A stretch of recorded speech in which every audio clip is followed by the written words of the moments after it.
First section, which contains the preliminary articles of a perpetual peace between states. First article. No conclusion of peace shall be held to be such, which is made with the secret reservation of the material for a future war. For in that event, it would be a mere truce, a postponement of hostilities, not a peace. Peace means the end of all hostilities, and to attach to it the adjective perpetual is a pleonasm, which at once arouses suspicion. The causes of a future war which are present, though perhaps not at the time known even to the powers which are making peace with each other, are entirely removed through a treaty of peace, even those which a keen and dexterous search might discover in documents laid away in the public archives. The mental reservation of old claims, to be brought forward in the future, of which neither party dares at the time to make mention, because both are too much exhausted to continue the war, with the base intention of taking advantage of the first favorable opportunity to assert them, is genuine Jesuitic casuistry. Such a procedure, when looked at in its true character, must be considered beneath the dignity of rulers, and so must the disposition to pursue such deductions be held unworthy a minister of state. But if, in accordance with certain "enlightened" notions of political wisdom, the true honor of the state is held to consist in the continual increase of power by any and every means, of course the judgment just given will be looked upon as visionary and pedantic. Article 2. No state having an independent existence, whether it be small or great, may be acquired by another state, through inheritance, exchange, purchase, or gift. A state is not a possession or patrimony like the soil on which it has its seat. It is a society of men, subject to the authority and disposition of none but itself. Since, like a stem, it has its own roots, to incorporate it as a graft into another state is to take away its existence as a moral person, and to make of it a thing. This contradicts the idea of the original compact, without which no authority over a people can even be conceived. Everybody knows into what danger, even in the most recent times, the supposed right of thus acquiring states has brought Europe. Other parts of the world have known nothing of it. But in Europe, it has been held that states can marry each other. This has been looked upon in part as a new kind of industry, a way of making oneself powerful through family connections without putting forth personal effort, in part also as a way of extending one's landed possessions. In the same category must be reckoned also the letting out of troops of one state to another, against an enemy not common to the two. Thus the subjects of the state are used and abused as things to be handled at will. Article 3. Standing armies shall after a time be entirely abolished. For they incessantly threaten other states with war, through their appearing always to be in armed readiness for it. States are thus provoked to outdo one another in number of armed men, without limit. Through the expense thus occasioned, peace finally becomes more burdensome than a brief war. These armies are thus the cause of wars of aggression, undertaken in order that this burden may be thrown off. In addition to this, the hiring out of men to kill and be killed, and employment of them as mere machines and tools in the hands of another, the state, cannot be reconciled with the rights of humanity as we feel them in our own person. The case is entirely different where the citizens of a state voluntarily drill themselves at stated times in the practice of arms with a view of defending themselves and their fatherland against attacks from without. It would be exactly the same with the accumulation of a war fund. Looked upon by other states as a threat of war, it would lead to their anticipating such a war by making an attack themselves.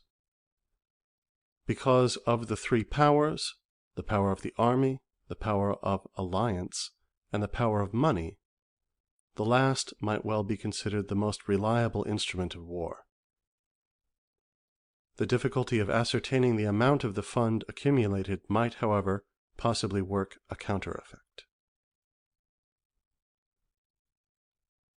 Article 4.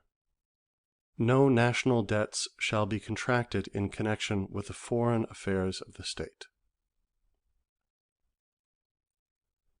The obtaining of money, either from without or from within the state, for purposes of internal improvement, the improvement of highways, the planting of new colonies, the storing of supplies for years of crop failure, etc., need create no suspicion.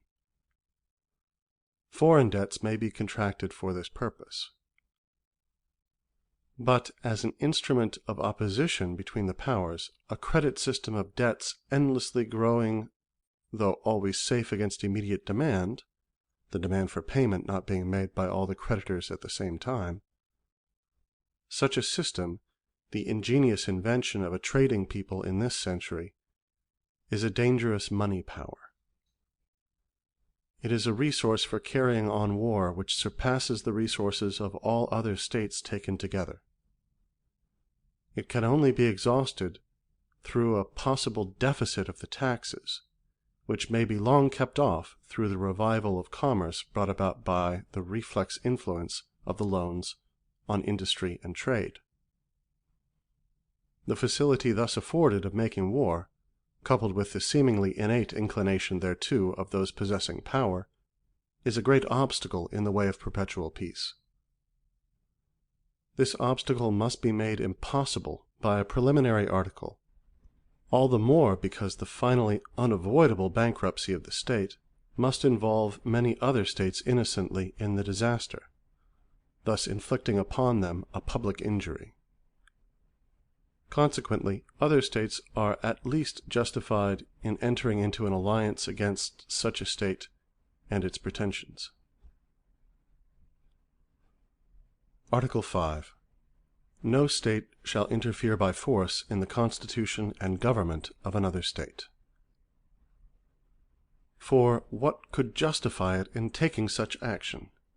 Could, forsooth, some offense which that state gives to the subjects of another state? Such a state ought rather to serve as a warning, because of the example of the evils which a state brings upon itself by its lawlessness. In general, the bad example given by one free person to another, as a scandalum acceptum, is no lesion in his rights. But the case would be different if a state, because of internal dissension, should be divided into two parts, each of which, while claiming to constitute a special state, should lay claim to the whole. An outside state, if it should render assistance to one of these, could not be charged with interfering in the constitution of another state, as that state would then be in a condition of anarchy. But as long as this inner strife was not decided, the interference of outside powers would be a trespass on the rights of an independent people struggling only with its own inner weakness. This interference would be an actual offense, which would so far tend to render the autonomy of all states insecure. Article 6.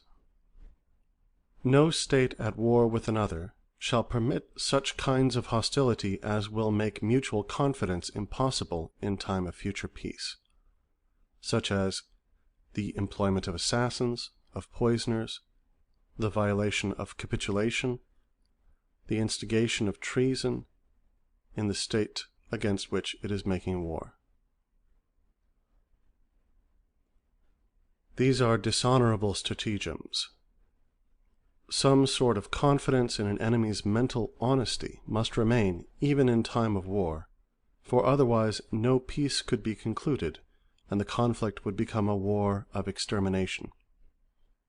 For war is only the dire necessity of asserting one's rights by force in a primitive state of society, where there is no court at hand to decide in accordance with right. In this state, neither party can be declared an unjust enemy, for this presupposes a judicial decision. The issue of the conflict, as in the case of so-called judgment of God, decides on whose side the right is. But between states, no war of punishment can be conceived, because between them there is no relation of superior and subordinate.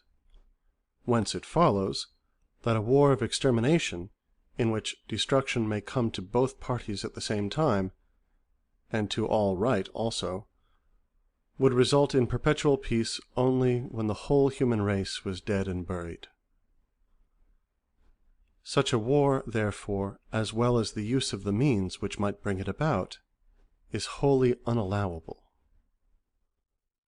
But that the means mentioned above inevitably lead to such a result is clear from the fact that such hellish arts, which are in themselves degrading when once brought into use, do not continue long within the limits of war.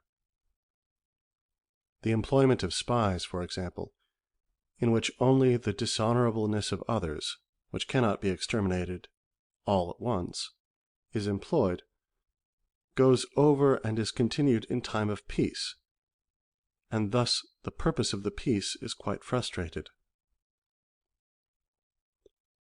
Although the laws above laid down would be objectively, that is, in the intention of the powers, only prohibitive laws, yet some of them are strict laws, which are valid without distinction of circumstances, and they would tend immediately to produce their prohibitive effects. Such are numbers 1, 5, and 6. Others, as numbers 2, 3, and 4, though not to be considered as exceptions to the principle of right, yet, in respect to the application of these principles, are subjective, because circumstances often make the time of application indefinite. They admit of delay in fulfillment, without losing sight of their purpose. The purpose, however, does not admit of everlasting delay, to the Greek kalends, as Augustus was wont to say. The restoration, for example, to certain states of the freedom of which they have been deprived, contrary to our second article, must not be indefinitely put off.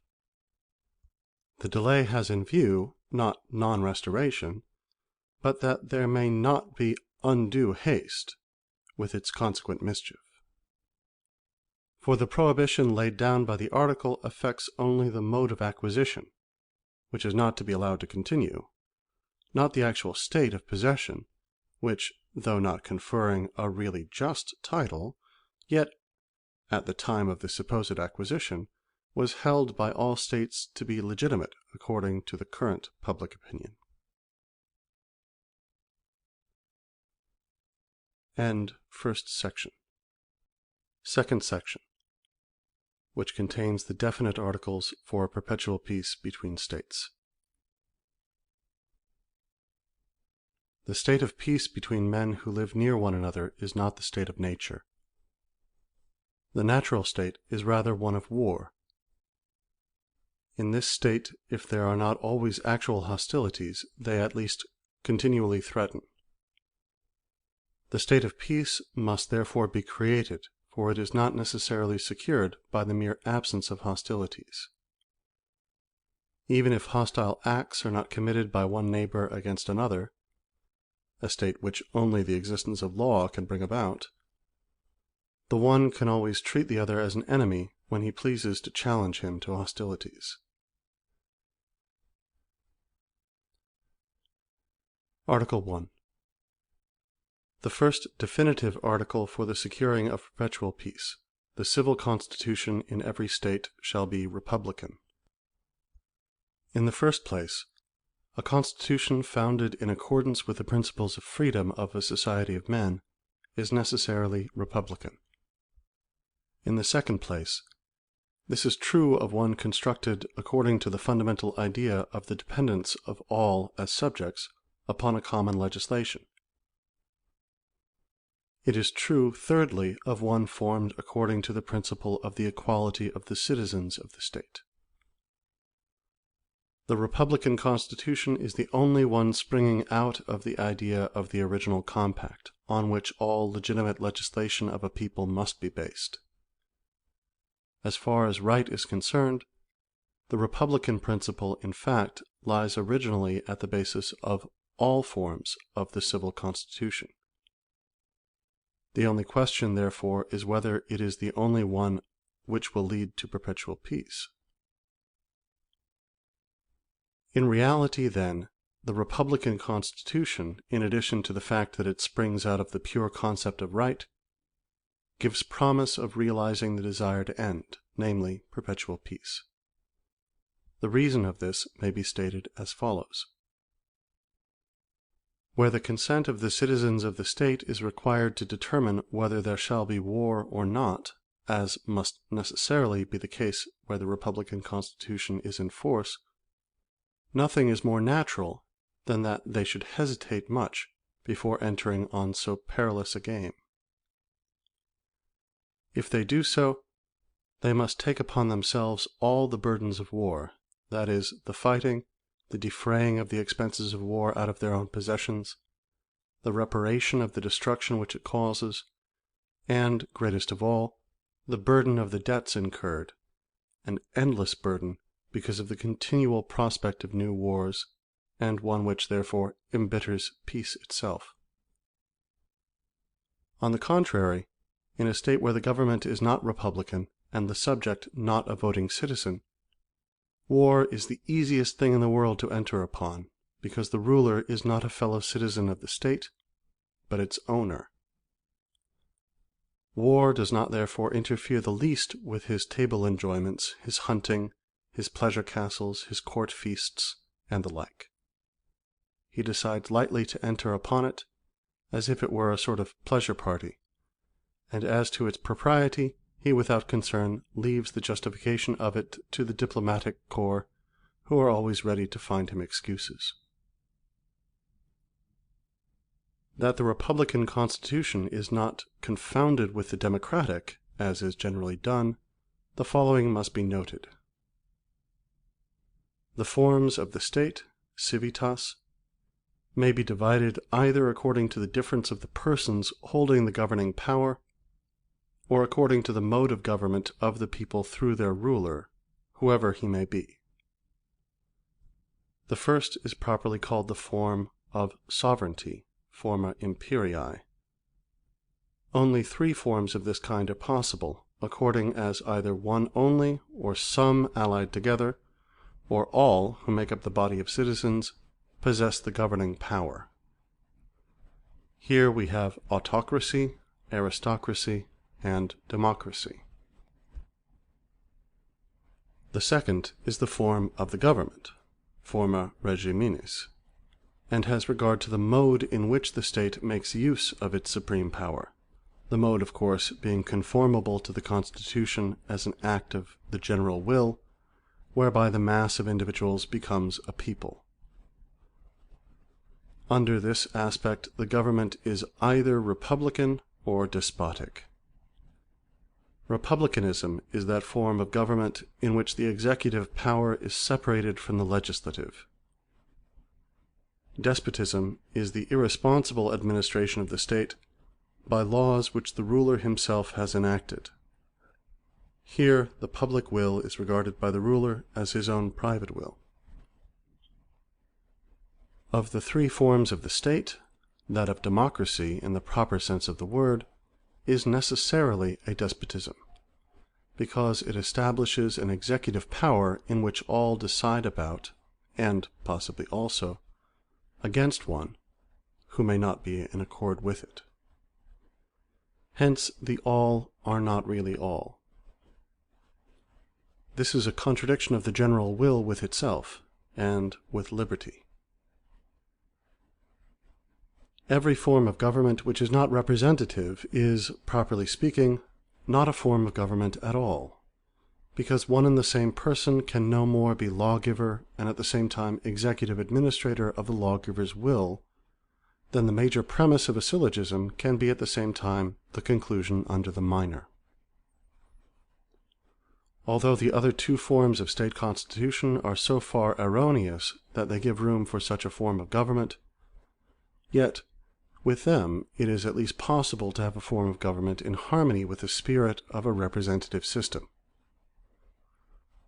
Frederick II, for example, was accustomed to say that he was simply the highest servant of the state.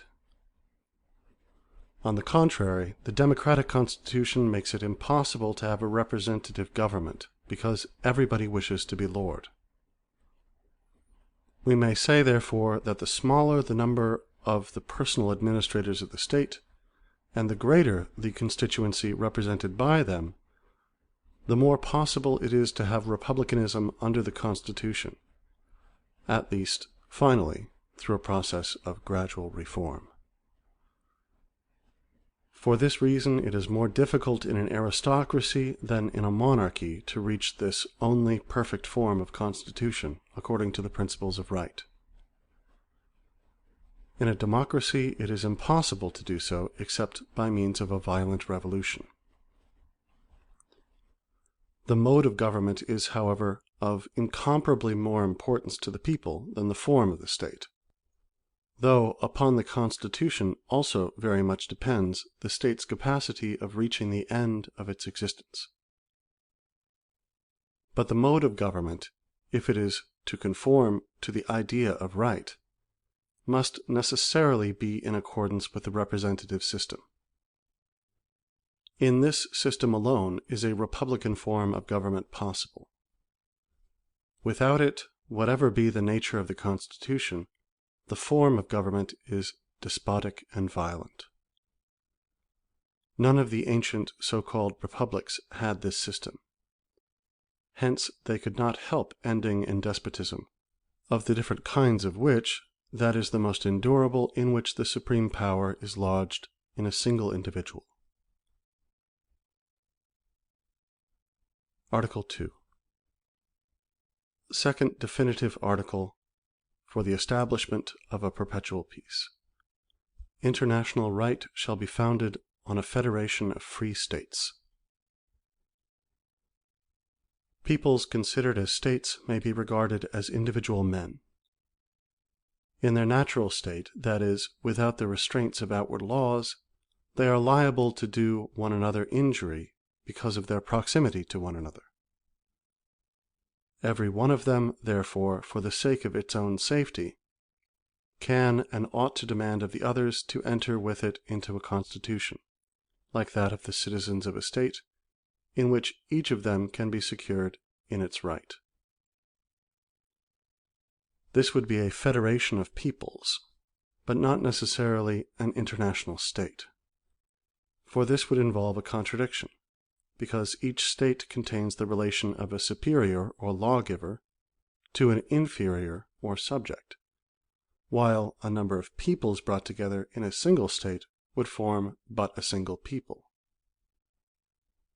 This would contradict the principle laid down, since we are here considering the rights of peoples in reference to one another, insofar as they are to be regarded as so many different states, and not as fused into one. We now look with deep disdain on the attachment of savages to their lawless freedom, their preference to be engaged in incessant strife, rather than submit themselves to a self-imposed restraint of law, their preference of wild freedom to rational freedom. All this we regard as savagery, coarseness, and beastly degradation of human nature. One would think that civilized people, each constituted into a state, would eagerly hasten to get out of a similar detestable condition in their relations to one another as speedily as possible. Instead of this, however, every state considers its majesty of a people would be an absurd term, to consist in submitting itself to no external compulsion of law whatever, and the glory of the ruler is held to consist in his being free from danger himself, and having at his command thousands ready to sacrifice for him in a cause in which they have not the slightest interest.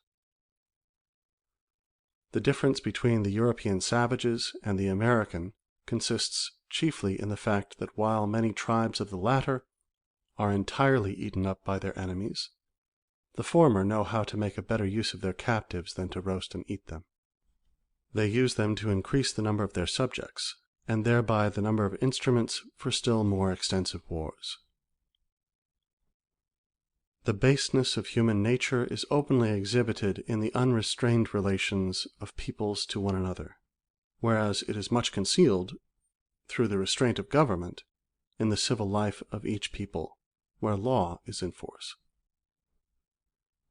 It is matter of wonder, therefore, that the word right has not yet been wholly excluded from the policy of war as pedantic, and that no state has yet been bold enough openly to declare itself in favor of such exclusion. For Hugo Grotius, Pufendorf, Vattel, and others, all miserable comforters, unfortunately, though their philosophically or diplomatically conceived codes have not and cannot have the least legal force, because states as such are not under any common outward restraint, are nevertheless always sincerely quoted to justify any outbreak of war. No example, however, is to be found, on the other hand, where a state has been induced by arguments supported by the theories of these influential men to desist from any warlike undertaking.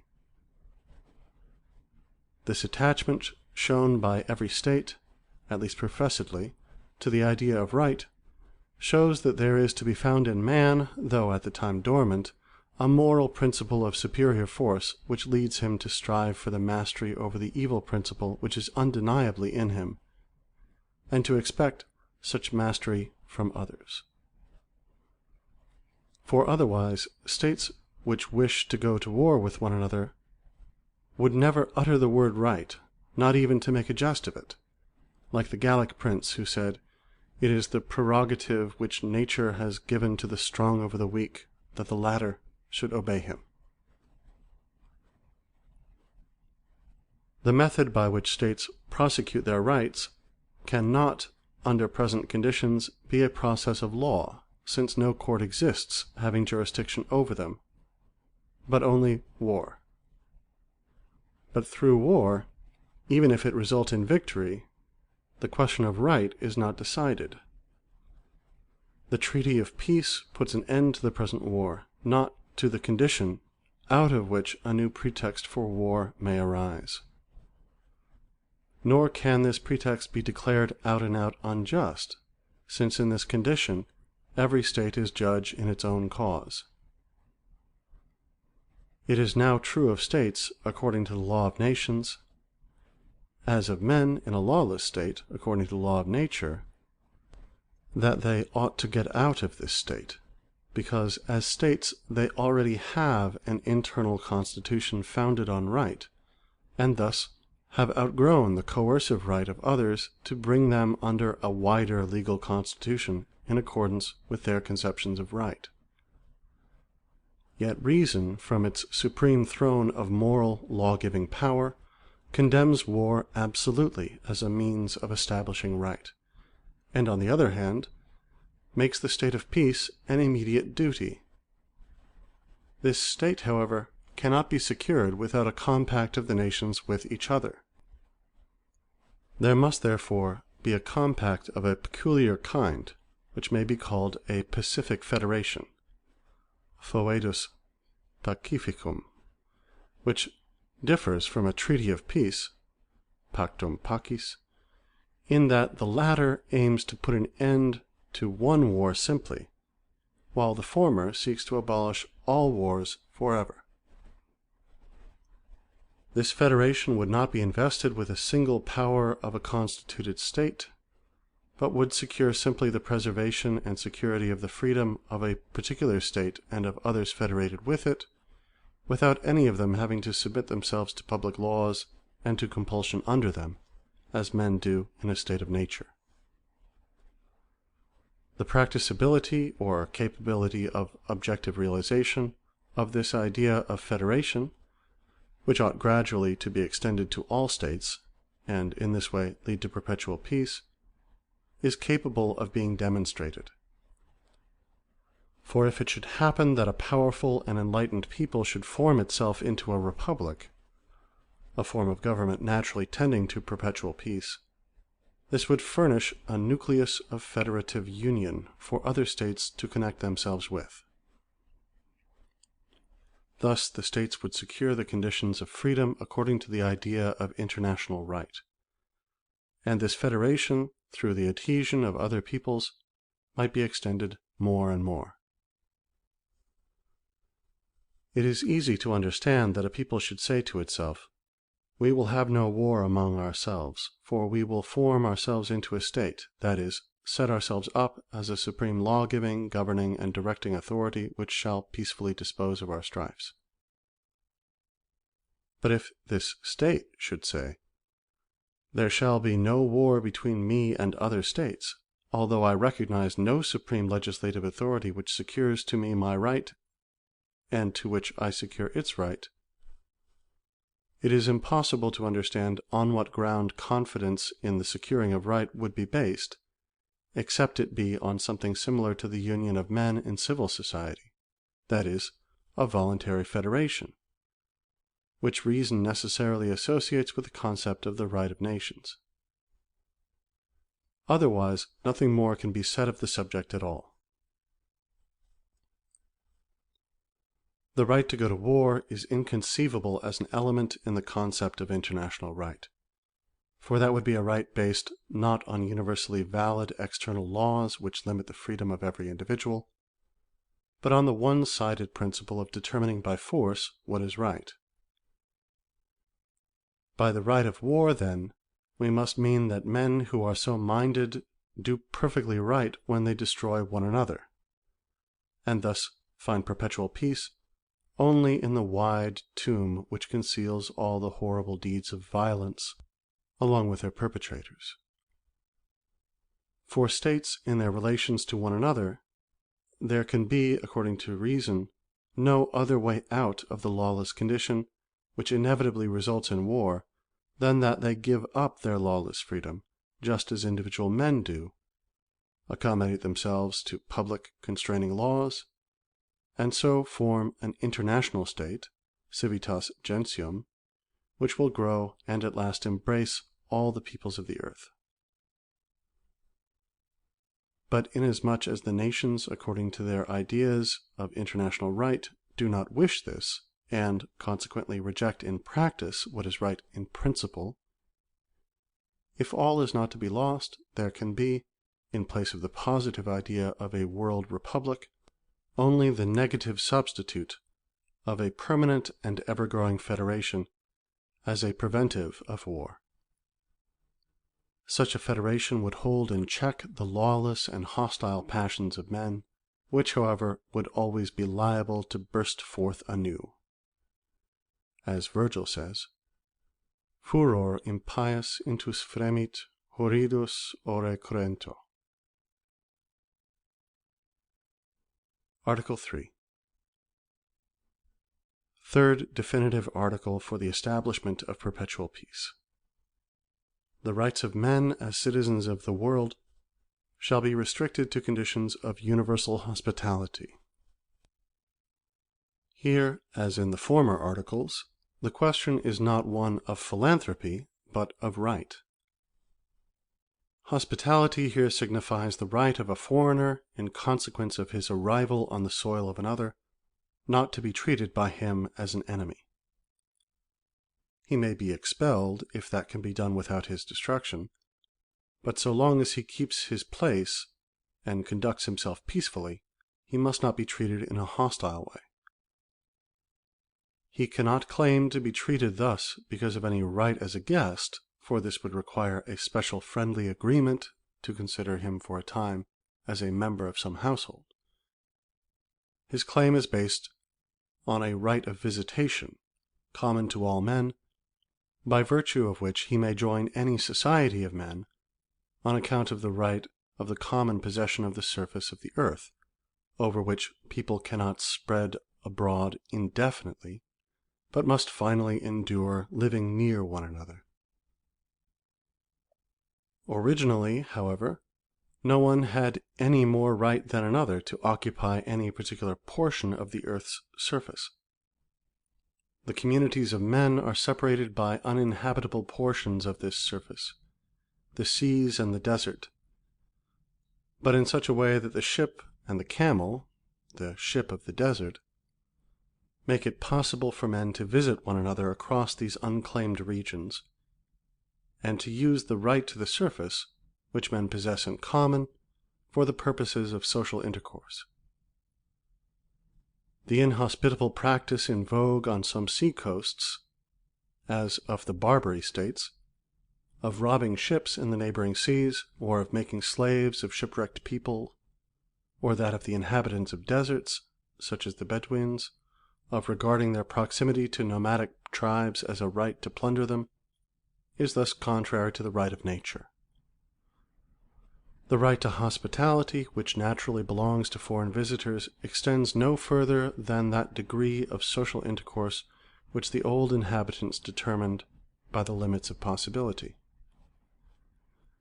In this way, remote portions of the world may come into friendly relations with one another, which at last come to be regulated by public law, and thus bring the human race finally nearer and nearer to a state of world citizenship.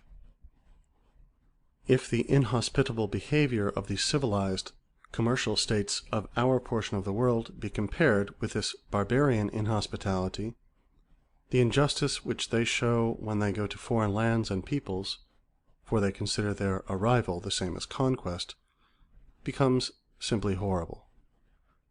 America, the Negro lands, the Spice Islands, the Cape, etc., were considered by them when they discovered them as belonging to nobody. For the inhabitants they counted as nothing.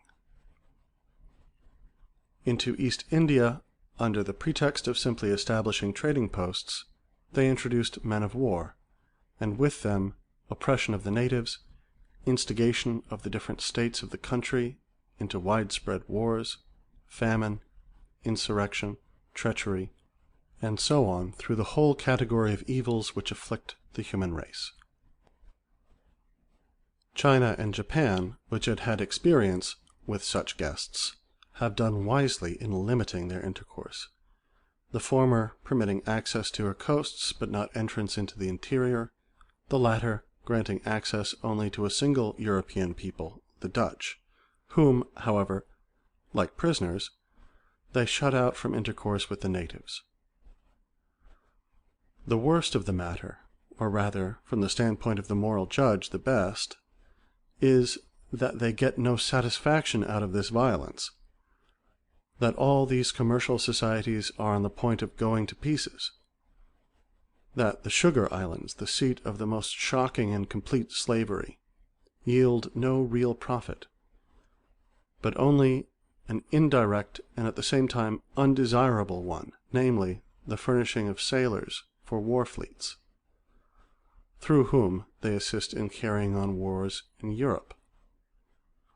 Thus these powers, which make a great show of piety, drink injustice like water, and at the same time wish themselves to be considered as the very elect of the orthodox faith. Since the community of the nations of the earth, in a narrower or broader way, has advanced so far that an injustice in one part of the world is felt in all parts, the idea of a cosmopolitical right is no fantastic and strained form of the conception of right, but necessary to complete the unwritten code, not only of the rights of states, but of peoples as well, so as to make it coextensive with the rights of men in general, through the establishment of which perpetual peace will come. It is useless to flatter oneself that perpetual peace can be brought nearer and nearer under any other conditions. End second section.